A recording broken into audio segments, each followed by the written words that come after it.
After watching Georgia in the Peach Bowl, something jumped out at me. You can divide Kirby Smart's season into 3 sections.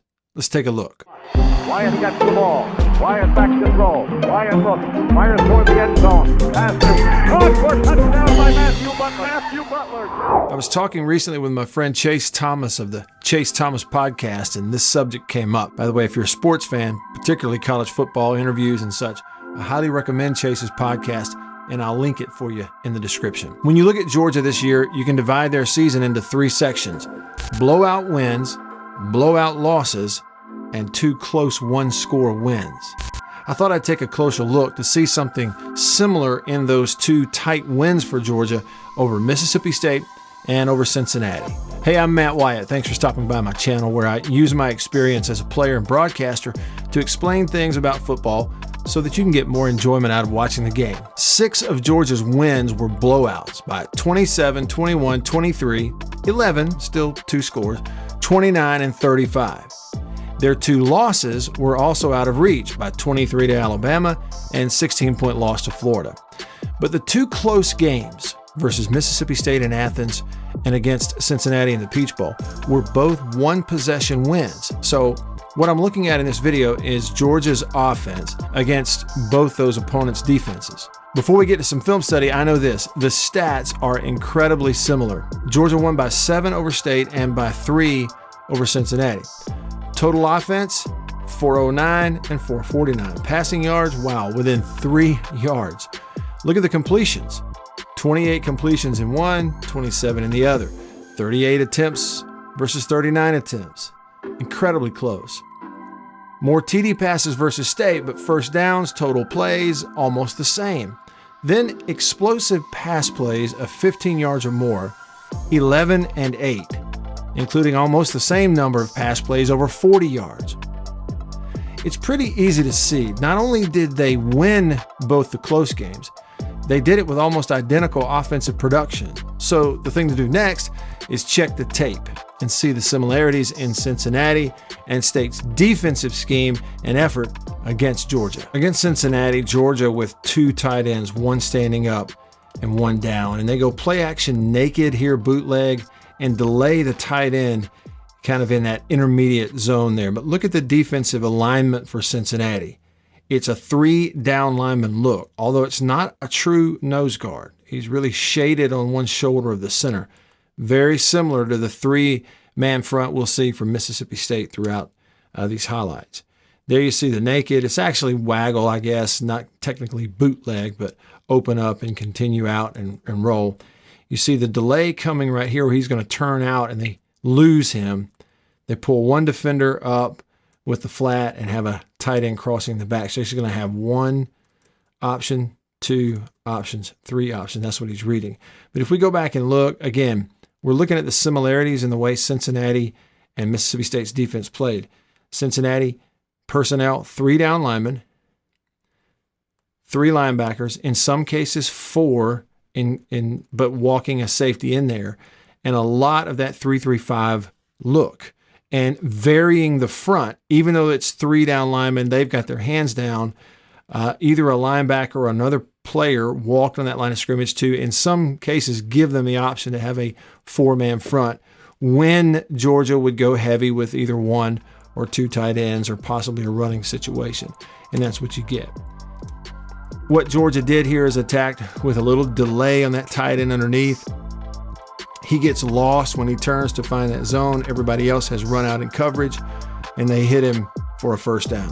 Now if we flip it over to the Mississippi State game, you see here a similar type of thing. This is a defense that has primarily throughout the year been a 3-man front, and they are, in terms of personnel, nickel personnel. But just like Cincinnati, State's defense is showing Georgia against a different formation, 4 on the line of scrimmage. Well, who are they? It's defensive end, defensive tackle who's not a true nose. He's shaded off the center, and a defensive lineman who is standing up in an end position. And they have walked a linebacker down to give a look of a 4-man front, even though it is 3, 3, and then 5 DBs nickel personnel. State is adjusting and putting a 4-man front in this particular look. And what Georgia does in a lot of this ball game, they did it against Cincinnati also, is regardless of the look of pressure, try to find the one-on-one matchup on the outside. And right here, State's defensive front, they show 6 in the box, right, against 5 linemen, no tight ends, and the back is out in the route. So if the quarterback reads this as 6-man pressure, it's more than his 5 linemen could block. But State's trying to confuse them. They are bringing both linebackers who lined up in the middle, but they are dropping that in. It's not technically zone blitz, but they are intentionally lining him up on the line and then running him out to be a flat defender. So they're technically then only bringing 5, and Georgia has enough to block it. Even though they're only bringing 5, the quarterback reads pressure. I don't think he actually read a dropper. He reads pressure and thinks, I'll take the hitch throw.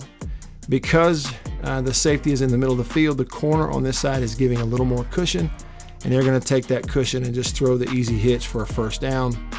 Then you get one missed tackle, and it's off and running, big play. So, some of the yards in the ball game for Georgia came after missed tackles. So talking about missed tackles, we'll go back to the Cincinnati game. Again, a similar defensive look. And this time the corner is going to have an opportunity backside to step in here and make a tackle, but he's going to miss it. This is a running play against a loaded box, but because of a missed tackle, actually 3 of them, they get a first down out of it. And if we were to go back and look, again, keeping an eye on similarities of the 2 defenses, Cincinnati and State, and why things were similar for Georgia. In the Cincinnati game, they used a little bit more tight end, double tight end. In this case, they have that because of the formation. It's actually a lineman and a tight end, or 2 tights, and the back to that side. Look at the formation on that 3-man front. Similar defensive personnel, 3-man front. They have 4 in the box with them, so 7. But with the corner walk down because of formation too, it could technically be, you could look at it and say they've got 8 in the box. Georgia doesn't care though, because they're accounting for it with their personnel. So we're shooting gaps. Again, it's attacking. We're not eating up blocks. Very similar to the Mississippi State scheme also. They block the edge with the tight end really well. It's sealed off. And so now what you have is 1 defender unblocked on the edge, 2 coming in there, that's corner and safety, and they're going to be out here in the open field against this running back. And both miss a tackle right there, so it's yards after that contact. A linebacker comes over, more yards after contact. So Cincinnati gave up less than 50 yards rushing in the game to Georgia. State gave up less than 10 yards rushing total in the game against Georgia. And here's a little bit of a reason why we saw the missed tackles against the run for Cincinnati. State did not miss very many tackles in the run game against Georgia, and here's an example of that. It's kind of, running against pressure, but not a blitz, not a lot of blitz. I'll show you what I mean. You just get penetration and they blow the run play up right here. This was a constant theme throughout the night for Georgia against Mississippi State's defense, is just State's defensive front linebackers against the run game totally playing on Georgia's side of the line of scrimmage. So this is going to be a zone play to the right, and we're going to block back with that H-back tight end and kind of seal the backside. That's the plan anyway. If you'll look, State, again, more of this 3-man front that we're seeing in both of these defenses we're comparing. But on this particular play, it's a down and distance deal. They have moved that defensive tackle a little bit more head up to the opposite shoulder. And on the snap, the nose guard is really the first to blow this up, and you'll see it for State right here. I believe that's 94 Crumity. Yeah, and he's shooting that gap. Again, attacking, not playing, responsibility. We're trying to penetrate. Also, pressure look off the edge. There's no waiting and seeing by this linebacker here. He's going to force the issue with the tight end coming back to block him. And those 2 players, you see the center gets beat. You've got penetration in the hole where that zone play is trying to go right by it. So you clogged it up there. You're also going to get pinch on the backside because the linebacker's forcing the issue, and they get a big tackle for loss. And it was a lot of this from this 3-man front against Georgia, State's defense give up less than 10 yards rushing. And as I said, Cincinnati, similar, they give up less than 50 yards rushing in the game to Georgia. Okay, now I mentioned the big plays. This was the similarity. Georgia could not run the ball against either Cincinnati or State's defense, seeing similar schemes with three-man front, but Georgia was able, with JT Daniels, to find the one-on-one matchups and hit those big plays down the field, as I showed you in the stats. Here's an example of that against Cincinnati. Cincinnati into the boundary, which means balls on the left hash, so this receiver on the short side of the field. You're going to go corner blitz. The corner's coming off the edge, and it puts the safety then in a position where he's got to come over here and cover whatever the route is of George Pickens, which turns out to be a deep route right here. So on the snap, corner blitz, there he comes. The rest of it to keep an eye on, though, is protection. When they put the ball down the field, even though this defense for Cincinnati had been so good against the run, they couldn't get to the quarterback. Again, similar formation they used the entire game, it seemed like. Three-man front, shaded to the wide side of the field. In this case, 4 linebacker personnel. They're not in as much nickel as Mississippi State's is, but a lot of that is because Georgia is using more tight end formations against Cincinnati. It still gives them a one-on-one, but in this case, again, it's not against the corner, it's against the safety. Here comes a corner blitz off the edge. It is only a 5-man rush with that corner, so they've got plenty of blockers. Because of that, the tackle is able to fan out and pick up the corner. The quarterback knows I've got it protected. I don't have to worry. And now it's a matter of Pickens running right by this safety, and he gets it done. And you got to put it on him too.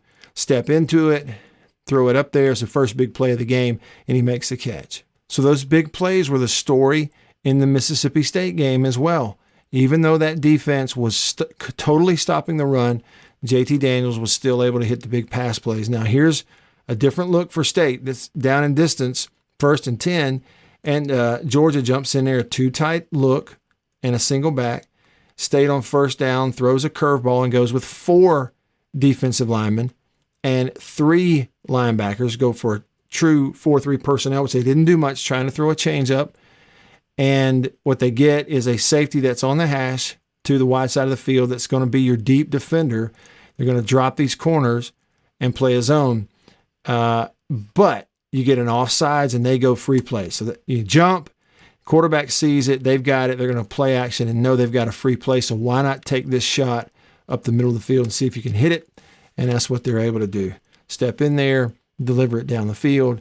And a bomb against 101, he just wins a jump ball 50-50. And they did a bunch of that in this game. Okay, back over to those explosive plays against that 3-man front of Cincinnati. Right here you can see it. They've moved into more of a nose position, creating bigger gaps because they're going to try to bring linebackers and bring a little pressure. But plenty of protection going to be available to the quarterback, so he's not going to really worry about pressure right here. When you snap it, they actually do bring 6. 1 holds up. They bring 6. But even if it's just a tight end that stays in, you've got enough to block it. But they're going to have, with play action, an opportunity to have 7-man protection with the tight end and the running back. So it really is a comfort when you've got 7-man protection for the QB. And the other thing is you got bump coverage into the boundary, and safeties are going to bite on a little bit of a play action fake and stay up right here. See what happens? Just a little bit of a fake to the side of the tight end. You get a run by and the bump man coverage on a deep route. And both safeties, there's nobody helping deep because they both get sucked up by that little bit of a play fake. So he's free release and just going to run right by and take the top off the defense. Protection is there, 7 versus 6, no problem. And you hit the deep ball down the field. Another big play example against Mississippi State. Now you can't see the whole field in formation, but similar to what we saw from Cincinnati. They're stopping the run. Here they are in a pass situation, go straight up nose on a 3-man front. It's only 3 linebackers, so straight 3-3-5 nickel. And they're going to get a run by because of the coverage. And what I mean by that is you can't see it off screen, but you've got 3 defenders, okay, deep, and a 4th playing deep on that side, and all 3 of these linebackers are dropping in underneath coverage. This corner into the boundary is staying where he is. He's going to be an underneath flat defender. Therefore, this guy's going to get a free release and be running deep against a safety. So you watch the protection. State only rushes 3. They give him time. The other part of this, too, is the reason you're hitting big plays down the field. It's a quarterback who understands his eyes are important. You see where his eyes are, and they see it. He's watching the field side. He's holding everybody there where they are, and then the ball's actually going to come over here when he flips his head now and put it up the sideline. So this is one of those deep safeties responsible back there behind that corner who stayed up. And it's just a ball that's thrown out beyond. It's really a perfect throw you're going to see where, defender is sort of in position, but he's just getting beat on a 50-50 and run by, partly because, the receiver makes a play and sees the ball, but the other is it's just an absolutely perfect throw. So even against a defense that was shutting down the run game, both against State and Cincinnati, JT Daniels was able to come in here and throw for just over 400 yards, as a team, and do it primarily with a bunch of big plays. Now, he was really good on third down passing against State and not as much against Cincinnati, but still a big day for him with no run game. I hope you enjoyed that, and please let me know in the comments if you saw something I missed. If you like this content, I hope you'll consider subscribing and hitting that thumbs up for me. It's a huge help, and I can't say thanks enough. If you have any ideas for future videos, let me know. Just reach out on social media. You can find me at Radio Wyatt. Thanks, and I'll see you on the next one.